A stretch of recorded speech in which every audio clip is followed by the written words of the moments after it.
Hello, and welcome to the Table and Well podcast. I'm Tennison. And I'm Ginelle.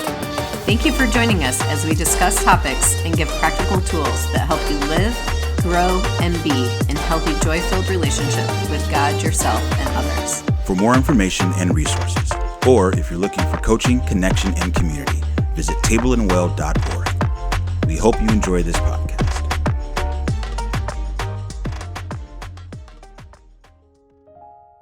Connection is at the heart of every thriving marriage. When you and your spouse are deeply connected, it strengthens your relationships and impacts every area of your life, family, work, and community. So join us October 24th through the 26th in Franklin, North Carolina for the Relational Marriage Retreat.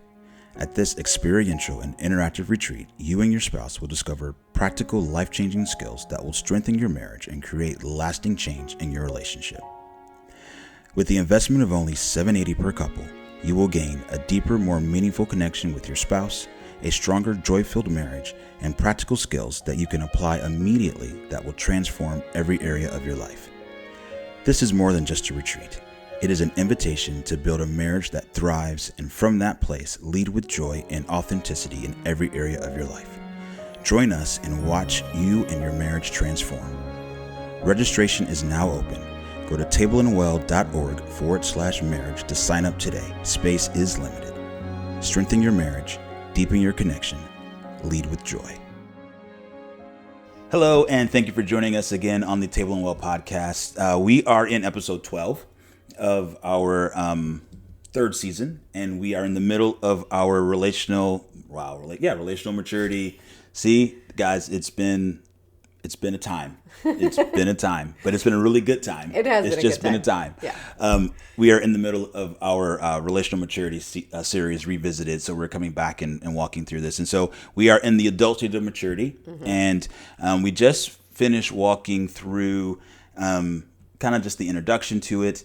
And what are some of those key things that young adults are looking for in as they're becoming adults, as they're walking through this process. Yeah, what are they focused on? What's important to them? And we talked about it being relationships, power, and trust. Yes. Or truth. I'm sorry, truth. Yeah, we're the big three in that. And so what we're going to look at today is we're going to look at the adult stage needs and the task. And then we're also going to talk about some of the maturity holes that you will see in adults, which is going to be interesting, in adults that haven't fully matured in this space as well as adults. Right. Yeah.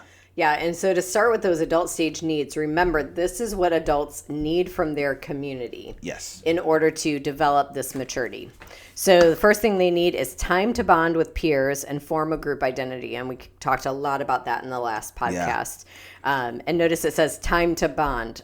We should be creating opportunities for our young adults, our 13 to 25-ish-year-olds, or to the age of their first kid, to the birth of their first kid. Right. Time and space to bond with peers and form a group identity. We don't want to see our young adults in this stage alone. No. If they're living a life that's very alone, very isolated, they're really going to struggle to form the identity that they need and to live out their personhood well.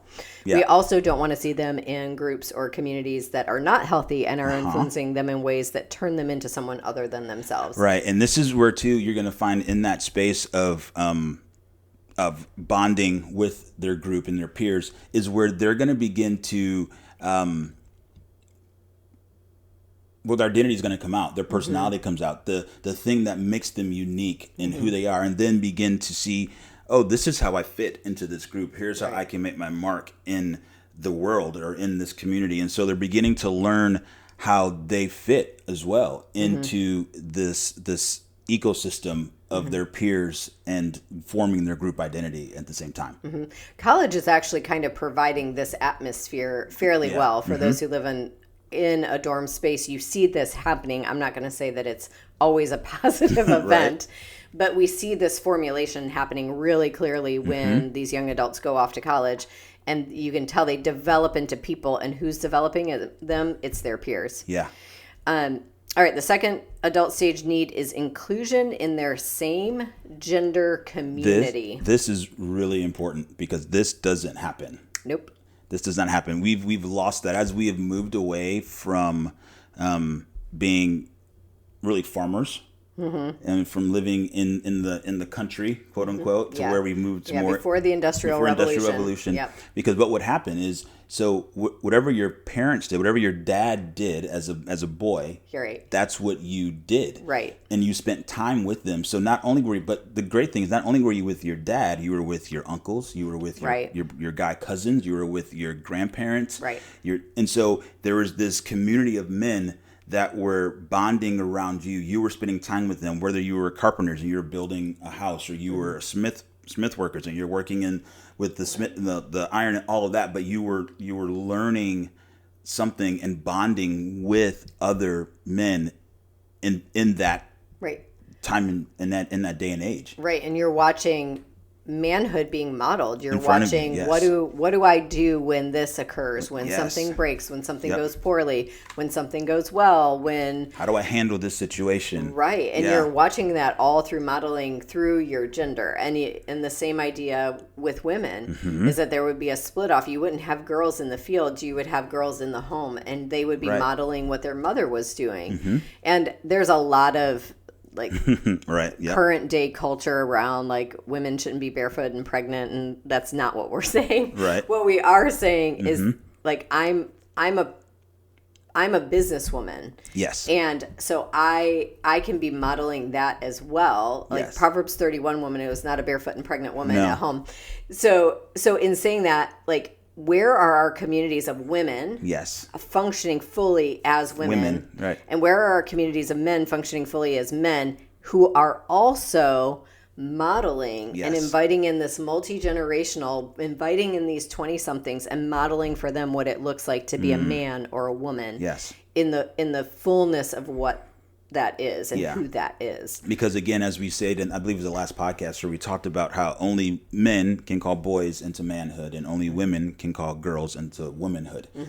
That's where this happens. Yeah, because what good is it to have a ceremony and a man calls a boy into manhood and then it's I'll see you later. Good luck with that. Right. There's no place you're going to actually watch this happening, and I'm not going to walk with you or anything, and nobody in this community is either. We'll just wish you luck on that. Right. Yeah.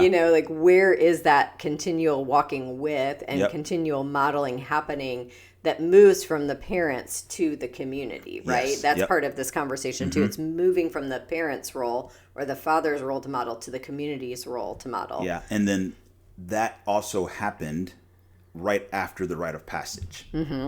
Right. That was where that split happened, where the boys then would go with the men. Well, they were considered men then. They would go with the men. And men in training. Did the men work, the man work in that space. So, yeah. Yeah. Yep. And so right inside of that, another adult stage need is that these young adults are able to observe same gender leaders who use their power fairly and well. That is so important. Yes. So important, because if you're a boy or a young man and you're not around other men, right, and you've only seen how women use their power, right, then you have no idea how, as a man, to use your power well and fairly. Exactly. You don't know how to do that. You don't know what that looks like. Right. And then when you try, it feels completely foreign right to you. And so you don't step into that space. Right. Yeah. Or you step into that space with a feminine kind of, I don't know what the word would be, but like a feminine spin on your power. You're trying to approach it with a feminine power as a man, and it will not work for you. And the same thing for women. There's a lot of women that are approaching life with a masculine power because that's what they've seen modeled. Yes. Maybe their feminine role model or caregiver didn't have a lot of power, so they need power. We all need power. That sounds really funny, but we're not supposed to be like these lemmings. We talk a lot about lemmings. We're not meant to be lemmings. Like, we are actually meant to be powerful people. It's part of the mission of Table and Well is to raise up relationally powerful people. Yes. And in that, then where do we learn how to manage that power well? How do we learn how to steward it? We learn how to steward it by watching those in our gender stewarding it fairly and well. Yeah, and I want to just a quick caveat on that, because I know, like you just said, power can be a really polarizing word. And so somebody might hear that and get completely turned off and like, no. When we say powerful person, or when we say using your power well, when what we mean by that is someone who's walking in their full identity. Right. That's bringing all of them to the table. Right. In a very trusting, fair, emotionally stable space, as in bringing it into that space. And because you are coming in as your full self, then you are allowing those around you to be their full self in that same space. Right. You're not doesn't mean you're the loudest person in the room. Right. Doesn't mean that you're this flamboyant or you're this boisterous person and you're making all the noise. Or you're leading everybody and everybody's doing what you're saying. You might be the quietest person in the room and still be powerful. Yes. And so understand that it's not a position. We're not talking about a position. It's not a title. Yeah. Right. It is you coming as your full self. Yes. Yes. Yep. And that's what makes you powerful. Yeah. And so using that power fairly and wisely. Yes. Yeah. Yep. All right. And then another adult stage need is to be given important tasks by their community. We do not see this. Well, driving might be one, right? Sure. Okay, we give you the important task of driving. Right. But it's not really bestowed by the community. No. What else might that look like when we're giving important tasks from the community? Is it just a matter of validating that our young adults have something to bring to the table? I think it's a matter of that. I think it's a matter of involving them in. You might see this in like civics or like young entrepreneurs or civic engagement or things like that, where you've got these young people that are interested in moving into government or whatnot. Right.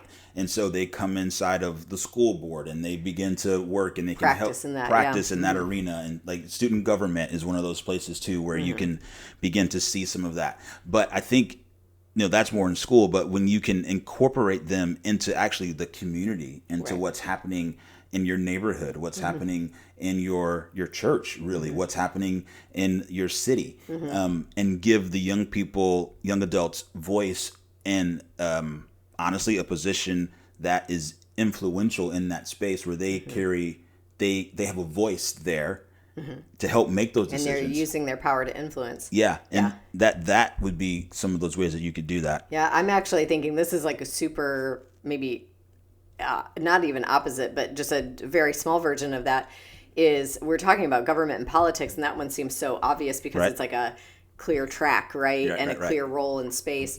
But I'm even thinking about a young girl who's babysitting in the community. I don't know why that's coming to mind for me, but okay, you're old enough now to babysit, just go babysit kids.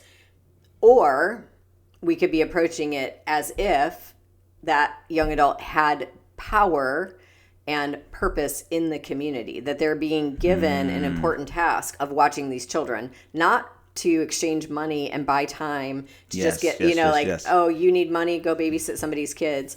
But what if they're being taught that they actually are carrying something to that space that is an important role, and your influence over these children, your time with these children is not about the money you're going to make, but about what you bring as your personhood to that space. It's the why behind what they're doing. Yeah, that's good. Empowering them with the why behind what they're doing. Yeah, that's really good. So they're not just showing up to do the thing. It's we need you. Right. Your value, like you said, you're important. And this is the why behind what is happening. This is the outcome. Remember we talked about that before, helping them see what the outcome will be and kind of walk it out. It's like, this is the outcome of that. Yep. And it's and then we're talking something that's actually deep and relational and holistic, not just like, oh, you do the thing. Right. So much of the way we engage anymore as a society is like everybody does their thing and everybody just trades money for it. And it's like, no, what if we were reframing that as you have influence in this space, young adult, teenager, what are you going to do to bring that to this space? That's and really how do good. we bless them to do that? How do we resource them and prepare them and trust them with that important task and not brush it off as if it isn't an important task? Yeah, that's really good. Really, really good. Another need that we have in that space is they need opportunities to share life in partnership. That's really interesting. I like that phraseology in that, share life in partnership. It's like I'm gonna come alongside or give you opportunity to come along, bring someone alongside of myself, and we're gonna do this life in partnership together. And Right. this is what it looks like. Yeah. This is that mutually satisfying relationship. This is the caring for myself and one other person. Yeah. A good partnership doesn't look like I just care for myself and you care for yourself, or I just care for you and you just care for me, or you just care for me. Yeah. Like doing life in partnership.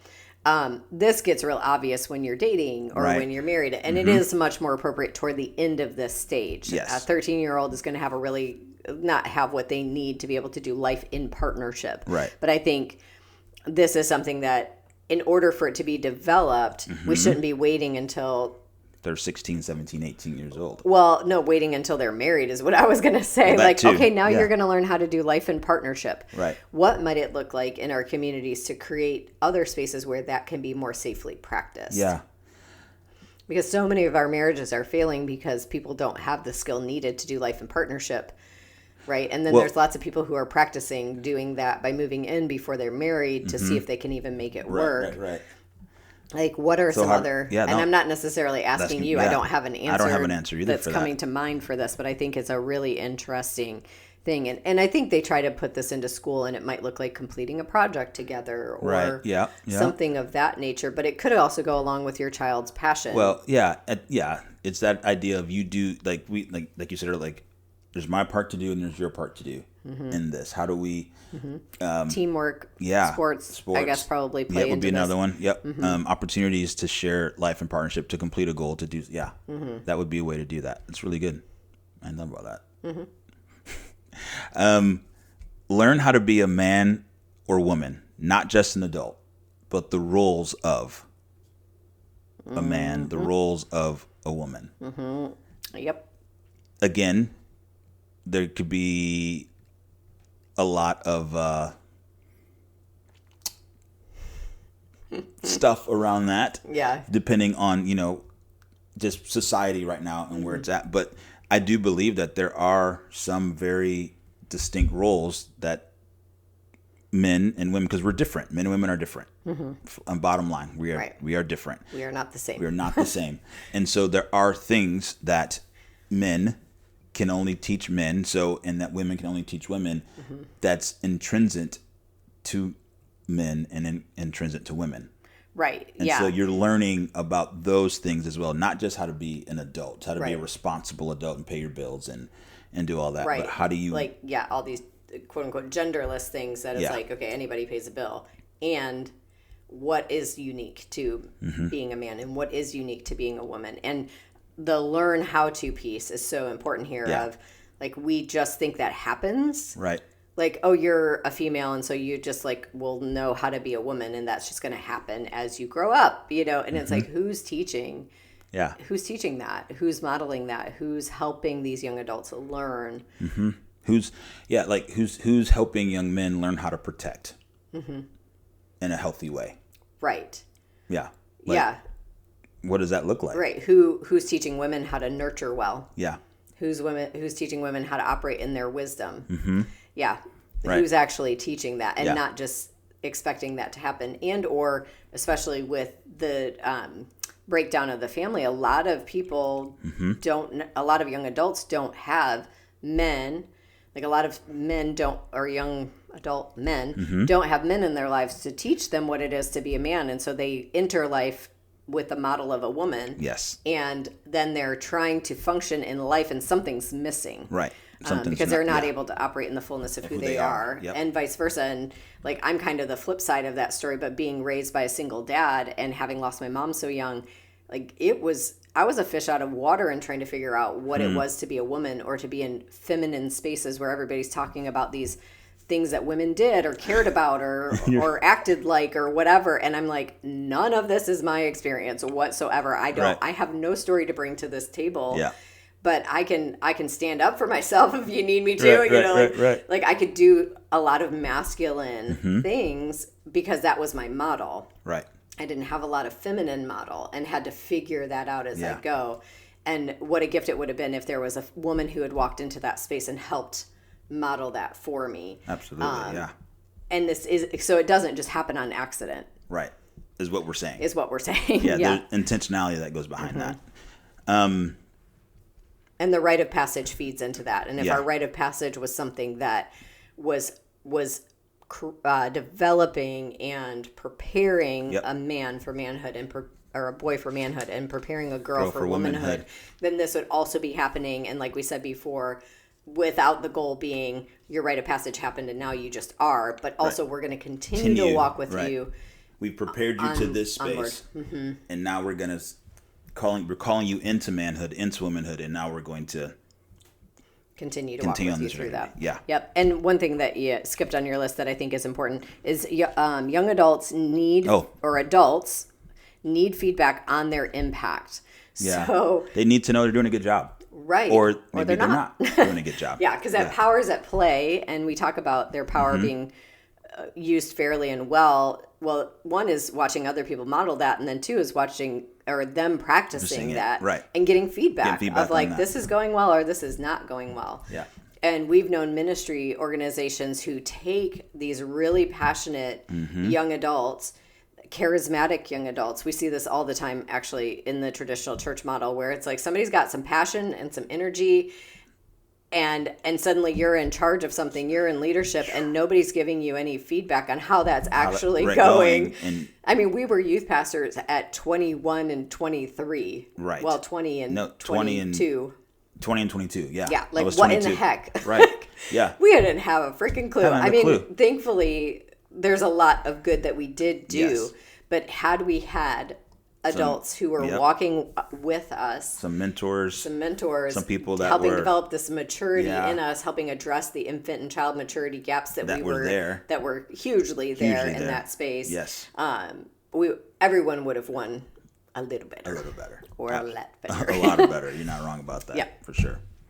Okay, so adult stage tasks. Yes. So now we're talking about our part to do as adults as we're learning adult maturity. Yes. Okay. Or as adults that we know their job to do, their work to do. All right. So one of the tasks is to learn how to take care of two or more people at the same time. And remember how we were talking about this? Kind of funny that this is first on the list. Maybe it should have been last. But this stage is about taking care of yourself and one other person. Yes. As you grow into the further stages of adult maturity, then you begin to add more people. So that's kind of a poorly timed note, but right. But the idea is the same. Where that's what I'm working toward.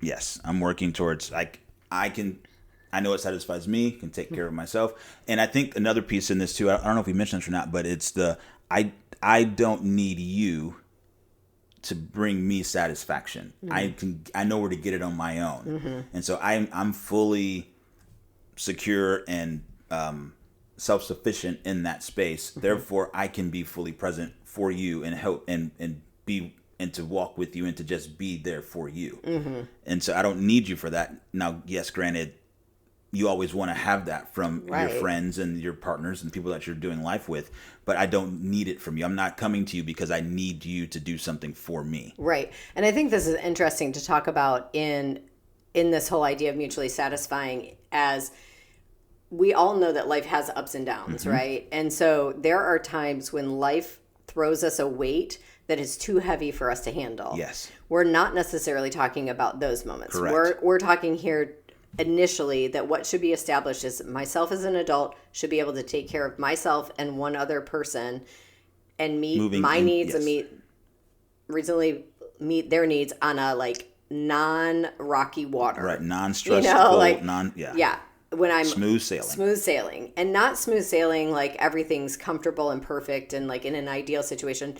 Life has always got its like minor challenges. So even through those minor challenges, neither one of us are being capsized and neither one of us are like, I need you to take care of me right now.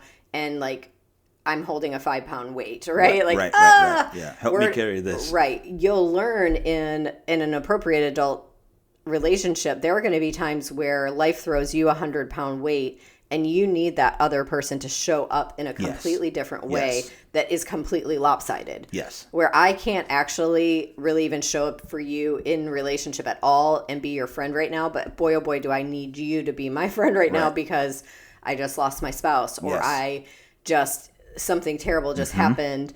Or I'm working through things that I never knew I had to work through before. Right, Surprise! right. Yep. And that friend shows up for you. Yes. And you should also have the capability to recover from that space and offer the same thing to them When at they any given need it. time. Right. It should never be you're the one always pulling the need and they're never asking for anything or needing anything or vice versa. Right. Yeah. If you were to take inventory of your relationships right now, if you're running across people where as you're kind of going through them in your mind and you're like, yeah, I would not call them if I was walking through something really heavy because they're always asking me for something. And so there's no reciprocation in that reciprocal friendship or whatever in that. So, or every time I leave that situation with them, it's been 10 years. And every time I walk away from them, I feel like I'm drained. Right. Like then that is not a mutually satisfying relationship. Yeah.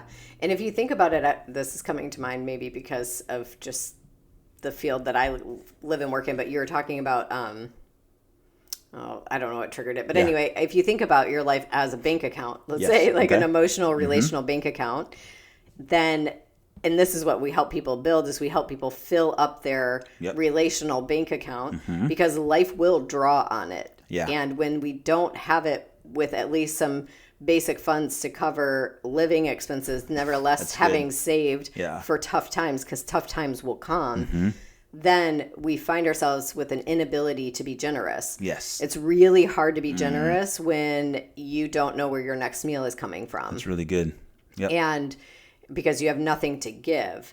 And so the more that we are emotionally stable, just like the more we're financially stable, then there's more capability to be able to give more freely. That's good. But you also would never want to give so freely that you now don't have anything to eat. Right. And you're overdrawn. And it is this idea of that. And people talk about this in marriage, like a bank account where it's like, okay, you shouldn't be taking more withdrawals than you're making deposits. And that's true in a mutually satisfying relationship. Like there may be times where you need to take withdrawals and you don't have anything to deposit today, but that you should be depositing at other times and building deposits. So when you need to withdraw, you can. Yeah. But also I think what came to mind for me at this point is also I shouldn't come to a relationship empty and think that I'm going to end up in a mutually satisfying relationship. Right. If I haven't done my work to build my own emotional stability, it's so good, or relational stability, it's no wonder my relationships are going to feel dissatisfying to us both. Yes. Yeah, this is, I don't want to spend all podcasts on that one point. However, I think another point to be made there is that from what you said, it reminded me of, they talk about relationships or marriage is 50-50. And really, at the end of the day, it's 100-100. It's like, I need to come as my full self to the relationship, and you come as your full self to the relationship. Right. So there is something that we can draw on when we do get to 50. Right. The other person isn't at 25, and we're like, what is happening? That's a great point. And so we're always coming in, we are moving into this relationship, into this friendship, into this connection, fully myself, 100%. Capacity. That's the goal. Obviously, life happens, but that's what I want to have coming into the relationship. Yes, that's so good. And in reality, if you find yourself being a person who's like, I don't have that relational stability, I do show up to my relationships pretty depleted and begging people to put some deposits in because I'm so depleted. Yep. There's a couple options here that are just real. This is where therapy definitely comes into play, and paying professionals like we talked about before. What would be even greater is that our communities are healthy enough to be depositors, and it would be elders and parents are who you're looking for to be depositors, that can deposit into you in an imbalanced way without needing anything back in return. Remember, we talked about parents. Those are elders. Well, parents are those that can give sacrificially without needing anything back because they're getting their fuel and their deposits from someplace else other than you. Yes. Now, as adults who are still needing to work through this space, that is going to look more like elders. Like you're not going to go to parents of a 2-year-old and be asking for them to care for you like they're caring for their 2-year-old. That's not going to happen. So, but that's why we need healthy elders who have more than enough to give and can start to do some repair in this area. Yep. And again, in collabs, this is what we teach to help build up that relational bank. Yep. So we can show up to our relationships more full. Yes. And less and needing less withdrawals. Yes. That's really good. Yeah. Yep. Okay. We're now at the second one. We got this. Oh, we do. All right. So remain relational even in difficulty. So keep relationships bigger than the problem. This is an adult stage task. We talk about this a lot, but it's just a really simple concept of even when things are hard, I should be able to stay connected. Yes. To the other person or to the other people. If I do not have the skills needed and I do not have adult maturity, I am going to go back to either caring for myself and I'm going to pull away from caring for you because I don't have the ability to stay present for us both right now. Or I'm going to give up myself to then care for you. Right. And I'm going to deny myself what I need in this exchange for your benefit. So remaining relational means to stay connected, and we're going to keep this relationship bigger than any problem that we face. And the key part of that statement of keeping the relationship bigger than the problem is when there is when we try to keep the relationship, when the relationship is bigger than the problem, then it's me and you versus the problem. Where if I don't do this, then there's a problem and I'm on this side and you're on that side. And we're trying to solve this problem fighting, looking at each other, as opposed to being together, looking at now the issue may be something that I need to work on. Right. But knowing, I might have made the mistake here. Yeah, but knowing that the pain. Right. But knowing that we're for each other. Right. Then we're able to work. We can keep that issue bigger than, or keep us bigger than that issue. Right. And where are we learning this? Right. As adults or young adults, where are we learning this task? We're seeing it modeled by our parents. Yep. We're seeing it modeled by our community. How do they handle that when something upsetting happens and Yeah. somebody makes a poor choice or makes a mistake along the way as they're learning and practicing, we don't all gang up on them. Right. We don't put a problem between us and let that problem be what creates division between us, but we actually get on the same side to help move everyone forward. Including you. We're not going to leave you behind. Those type of things are being modeled, and that's how they're being learned. And then there's that ownership piece of this is the adult's task to do, of like, okay, it is actually mine to do at the end of the day. I can't expect the community to do this for me. Right. I also have to choose. I have to step into that space and do that. Yep. Another adult stage task is to bring self and others back to joy. And we've talked about this through this is actually built in those infant, and you'll notice a lot of these are being built in the infant and child stage, and they all point back. now they're being walked out here with a different level of maturity and understanding and brain, right? Like now we actually have brain capability that we didn't have when we were 5. Yes. So it's the same task, but walked out in a much more mature way. Yes. And remember that bringing others back to joy or bringing self back to joy is not about bringing yourself into denial of whatever the issue is. It's not ignoring the emotion or ignoring the problem. Right. It's leaning into it. Right. And being with it. Yes. And knowing that I can respond from as my true self. Right. In the middle of whatever this issue is. And I'm actually okay. Yes. And if you forget that you're okay, I can remind you that you're okay and I'm with you. You're not alone. I'm not alone in this and you are not alone in this. Right. And again, we cannot do that for others until we've learned how to do that for ourselves. Yes. All right. The next task is to develop a personal style that reflects his or her heart. Obvious, right? Like this is young adulthood. And we watch kids like trying on all kinds of personas to see what fits them, and then they usually land on something. We'll fight them tooth and nail on some of this of like, you're not coloring your hair, you're not getting the nose ring, you're not whatever. And it's just this part of development that's completely appropriate. Yeah, and they're learning how to express themselves and how they want to present themselves to the world. Like, this is me, this is my identity, this is who I am, this is what makes me tick. Like, this is part of my identity. And again, part of that too is, again, going back into childhood and all of those things is you're helping your kids discover this, and now they're to the place where they're mature enough to start to express it. Right. Yeah. And I think the key words here are reflects their heart. Yes. And not just reflects maybe their peers. That's so right? good. Like we see kids all the time who are, you can tell they've taken on a persona, yeah, a style that just doesn't fit them. You can tell they're not even comfortable in it because they don't actually know who they are and how to express that on the outside. Yeah. Yep. They just found there was a group of people that accepted them, so they took on that persona. Right. Yeah. Exactly. Another adult stage task is to learn to protect others from themselves. It's a good this one. One's a big one. Okay. It's a big one. How do I say this concisely? Remember that power?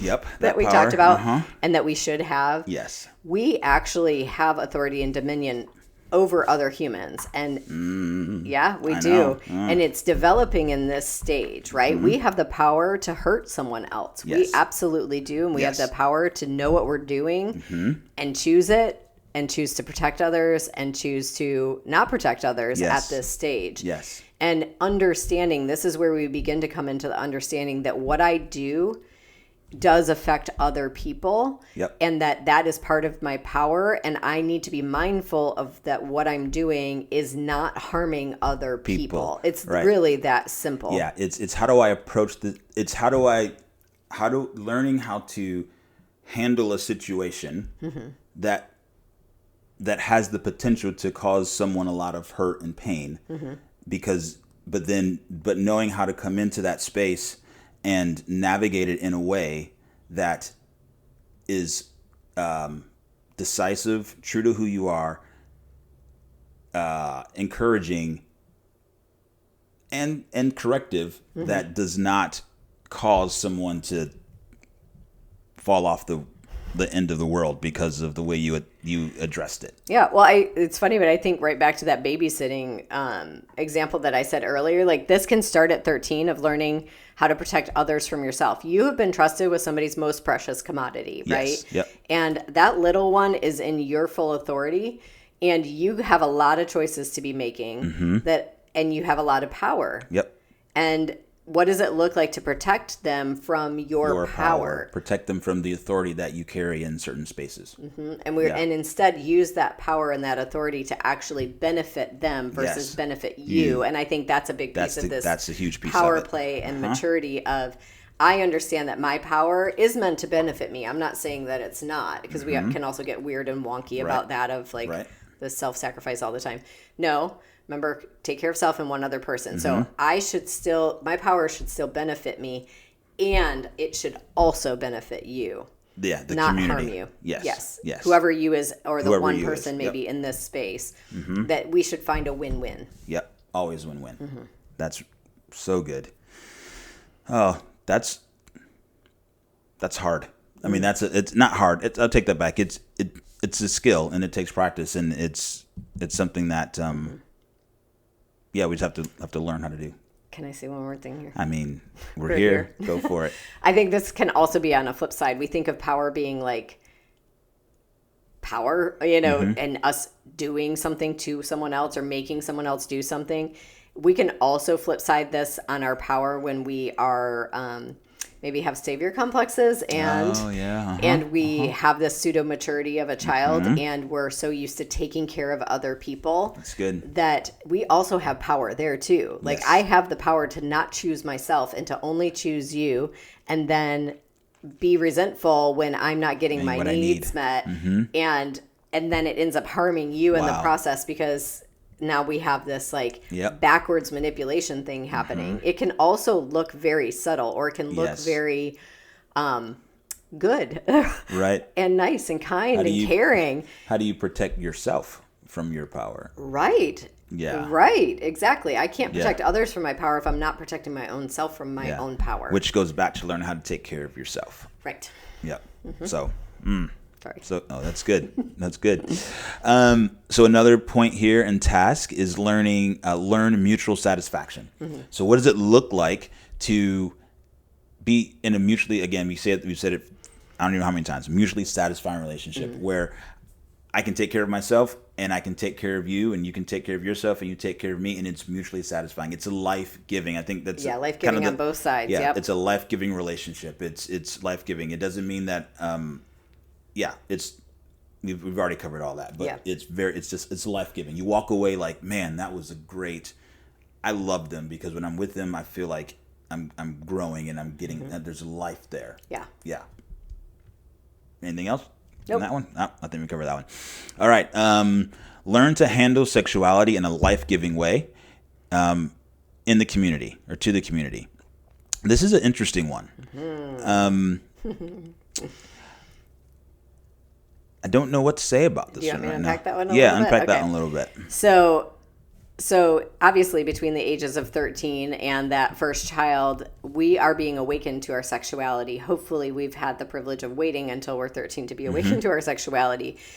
And there's been so much said about this in culture and in Christian culture over time of purity culture and all of that. And like, women, it's your job to do this. Otherwise men are going to fall and blah, blah, blah, blah, blah. And it's been disproportionate of understanding that we actually have sexual power that is being awakened at this age, and who is teaching us how to steward it well in a way that we shouldn't be afraid of it, but we should acknowledge that it's there, right? Like that it is something that I am in possession of, that it is something that I can actually steward, that it is a gift that has been given to me. It's not something to be ashamed of. It's not something to do behind, like, I was going to say do behind closed doors. It's absolutely do that behind closed doors. But like, we don't talk about it. We're just like, we're going to pretend that they're going to figure it out. Yeah. And remember, this is to the age of their first child. So obviously they've figured some things out. Right. But do we teach mutual satisfaction in sexual relationships within a marriage before someone enters a marriage? No, or we don't. Do we even talk about it? No, that's what I'm saying. Like, and in that sexuality, in a life-giving way, that goes with the femininity piece, that goes with the masculinity piece, is that there is a sexual orientation to that can be really life-giving to a community. Even though me saying that out loud, I think people are probably cringing of like, I don't see how that's possible.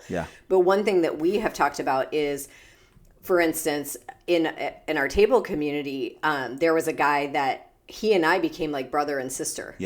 And we've encountered this in a couple of different places where it's like, gosh, it is so refreshing to get to be just your sibling. Like, and not because I'm a woman and you're a guy, that there is just this like, oh, we're going to end up in an affair. Right. We can't talk to each other. We can only talk to each other when there's 14 people around and we're standing there. Right. Because we don't actually have authority over our own sexual power. Right. Like, of course we do. Right. But nobody's teaching us that either, right? Nobody's saying... We're actually teaching the opposite. We are teaching the opposite. We're teaching ourselves that we're powerless, and if that somehow you're going to like trip into each other. Right? Right, that you can't control yourself, that you can't steward this well, and if you accidentally get in proximity of somebody of the other gender, you are going to be in trouble, and that is not true. How do we develop a healthy family if women also cannot be in proximity of healthy men, and healthy men can't be in proximity of healthy women? Right. Like, how do we get to actually be a family if everything is, as much as we've talked about, women teaching girls to be women and men teaching boys to be men, and we actually get to where there's a reason why we're family still together. And so this is one of those areas where we can steward our sexual power and really win from it. And again, guys, there's wisdom in everything. Right. We're not saying I wanted to say that because and there's so much to unpack here, and we don't have time to but there's wisdom in draw everything. Out this is what's appropriate, and in this situation, and I think we can all for ourselves think and understand what those are, but at its core, we're brothers and sisters, so we should be brothers and sisters, and we should be teaching and not teaching a space of sexual power and sexual authority, and not a space of sexual fear. That's good. As if we're powerless against our own sexuality. That's really good. Any more than we're powerless against our own gifting and talent, or our own wisdom, or our own intellect, or our own any of that, or our own passion, or any of that. We're not taught to fear that. But for whatever reason, our sexuality we're taught to fear, and that we don't have any actual power over it. Right. It just happens to us. It just happens to us, and that's simply not true. That's so good. Very true. So this one is a good one, and we could literally spend forever here, but we're gonna try to do this in a concise way. But learn how to blend roles. So one of the things that when Jim Wilder talked about in the maturity indicators, there's a section in the adult section that talks about the different roles of an adult, and so there's the roles are friend, or child, friend, sister or brother, leader, spiritual leader, warrior, servant. And so these are roles that we should be learning how to operate in and experience. Right. Actually, according to the model, the maturity indicators, before we get married. Right. So as an adult, you learn how to operate in each one of these different phases, and each one of these are a little different, and they have different nuances to them. But these 7 are spaces that we should all be learning how to occupy, and the roles that we play in each one of these.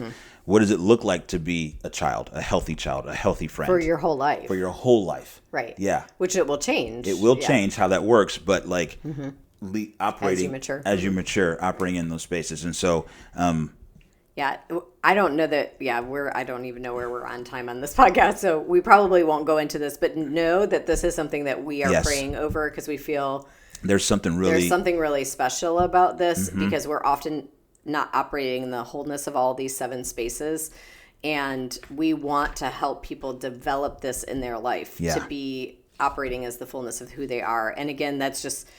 Will you read the roles again? Because I think absolutely. I think it's just something for people to chew on. Yeah. So the roles are child, friend, then I go sibling, leader, spiritual leader, or priest. If you, or leader would be like king or queen is the kind of the wording that he uses. Yeah. So leader would be a king or a queen.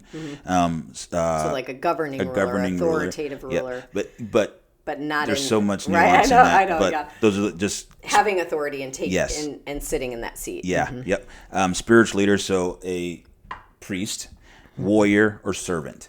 And then one of the key things too is, so in a group of friends, there may be spaces where you are operating in different times, and understanding how to bounce in between them, and what the community needs, and understanding all that. So, but like Ginelle said, we're really praying into this, and this is one of those areas that we want to do something on this, but we don't have revelation on it fully yet, and so we're not going to put anything out there. The idea is that any mature person would be able to operate in all of these spaces at any given time. Yes. And know when it's appropriate to operate in one role versus a different role. Correct.